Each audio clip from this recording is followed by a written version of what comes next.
이재명 더불어민주당 대표를 수술한 의료진은 이 대표 부상 부위를 설명하며 어려운 수술이었다고 강조했습니다.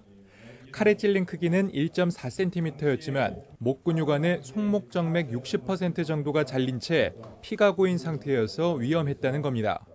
목 부위는 혈관, 신경, 기도, 식도 이런 중요한 기관들이 몰려있는 곳이어서 상처의 크기가 중요하지 않습니다.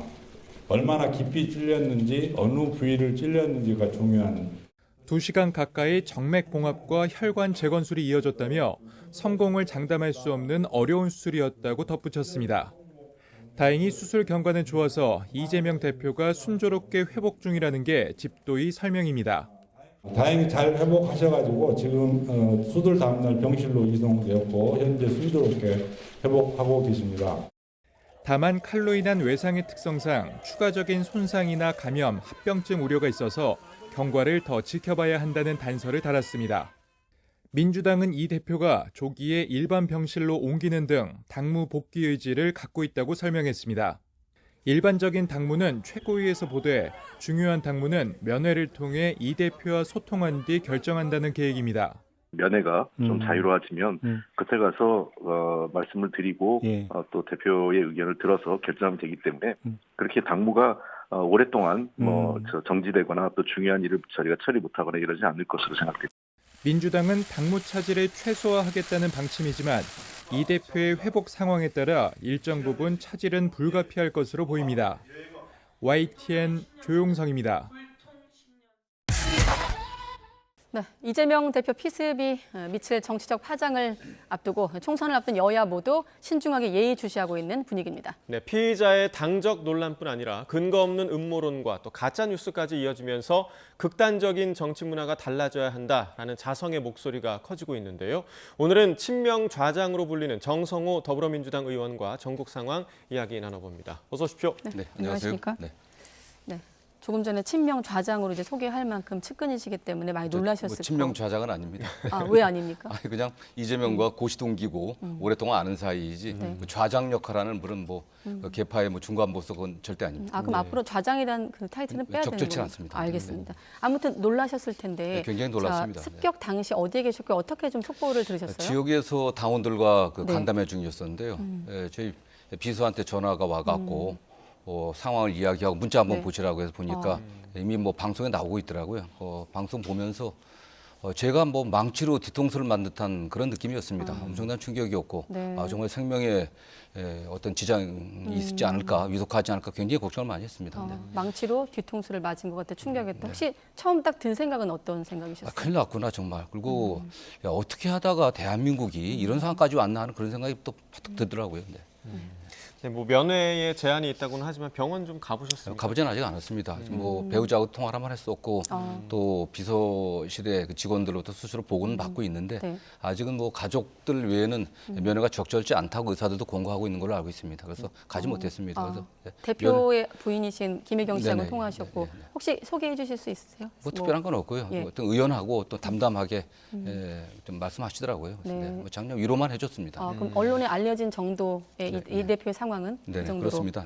파악되고 있다. 오늘 아까 저희도 서울대병원에서 이제 브리핑하는 거를 전해드렸는데 언론에 알려진 거 말고 아까 김혜경 씨가 전원 해준 내용도 있었습니다만 좀 저희가 더 파악할 만한 대표의 어떤 회복 상황과 관련된 내용은 특별한 건 없는 것 같습니다. 어쨌든 이게 전문가들의 의견이 중요한 거 아니겠습니까? 저희들이 추측으로 이 대표의 현재 상태를 얘기하는 건 적절치 않아 보이고요. 다만 수술이 잘 됐고 또 회복이 되어가는 과정이라고 얘기하지만 추가 감염이라든가 또는 여러 가지 합병증의 우려가 있기 때문에 역시 안정을 취해야 된다라는 의견인 것 같습니다.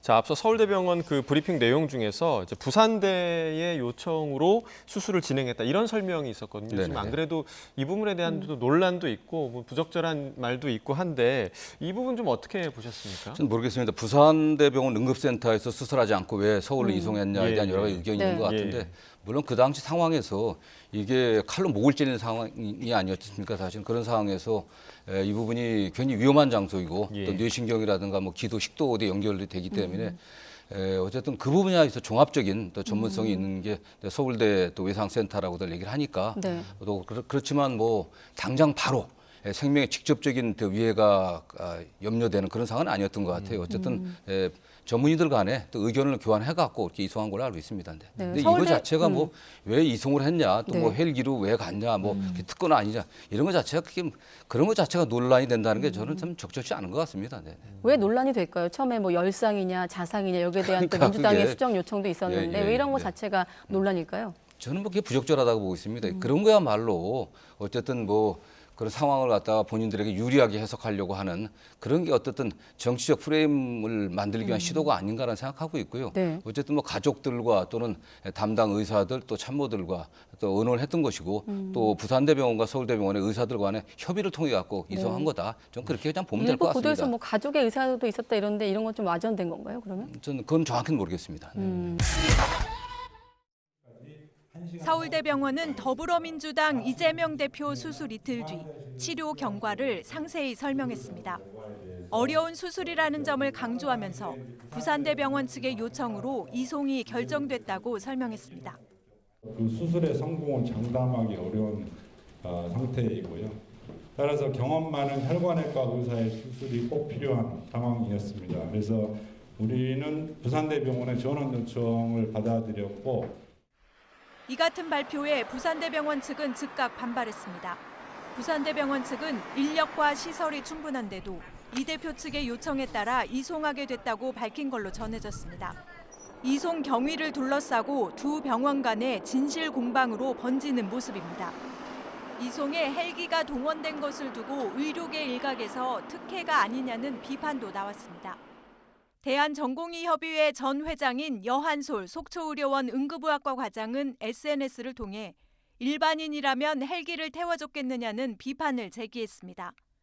부산시 의사회도 성명을 통해 이 대표의 상태가 위중했다면 지역 상급 종합병원인 부산대병원에서 수술받아야 했고 그렇지 않았다면 헬기가 아닌 일반 운송편으로 전원했어야 마땅하다고 비판했습니다. 가족이 원한다고 해서 수도권의 상급 의료기관으로 이렇게 하는 거는 마치 서울에 있는 사람들이 부산에 와서 크게 다치면 모두 서울로 다 이송해야 되는 그런 결과를 낳는 거하고 똑같은 거죠. 민주당은 헬기 이송 과정에 대해 가족과 의료진 그리고 병원 간 협의를 거쳐 필요하다고 판단해 진행된 것이라며 특혜 의혹은 가짜뉴스라고 일축했습니다. YTN 김혜은입니다.